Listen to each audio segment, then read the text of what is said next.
My name is Sade Legena.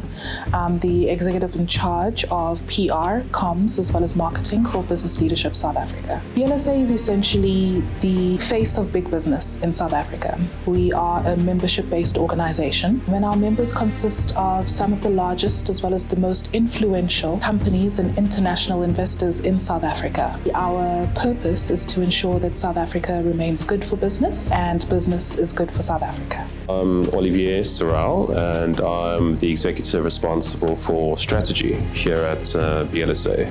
At a more micro level, we're engaged in various projects to benefit, for example, SMMEs, to combat crime and corruption.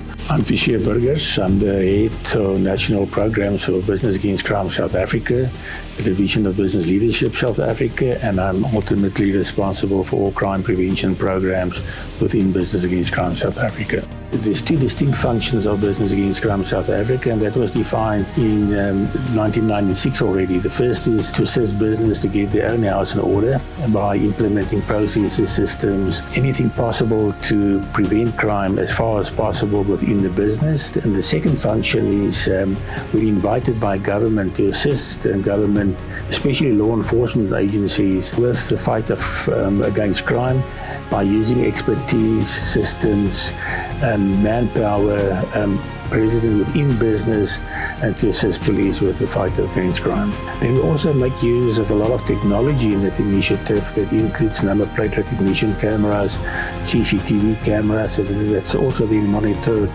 nationally in the 9 provinces, but also from the monitor center that you have here.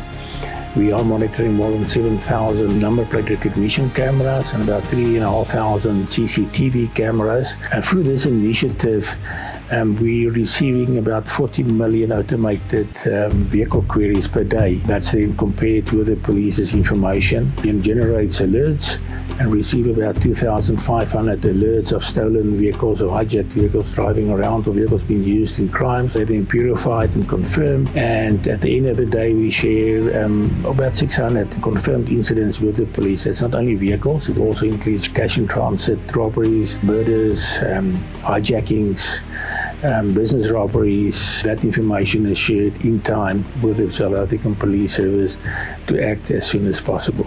Some of the projects that Business Leadership South Africa has done as well as championed in the last couple of years have been significant in range. But one of the ones that I'll speak to is an initiative that we undertook in response to COVID. And essentially this campaign was themed the Pay Within 30 Days campaign. And what we sought out to do with this Pay Within 30 Days campaign is to speak to our members as well as large organizations and encourage them to pay invoices from their service providers, SMMEs, within 30 days.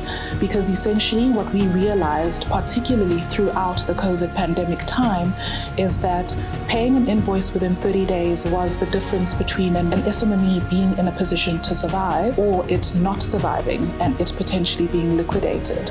So we have a compact as BLSA with South African society, compact dating back to 2017, in which we promised South Africa that BLSA and business more broadly would play a role, a constructive role, in South Africa's development, in South Africa's transition to an inclusive economy, in which no South African is left behind. The JSE has been one of our members for quite a long period of time, and they're one of our most active members. And when I speak about an active member, I refer to how the CEO of the JSE, Leila Fourie, is one of our board members and is also incredibly forthright and a lead individual within the JSE.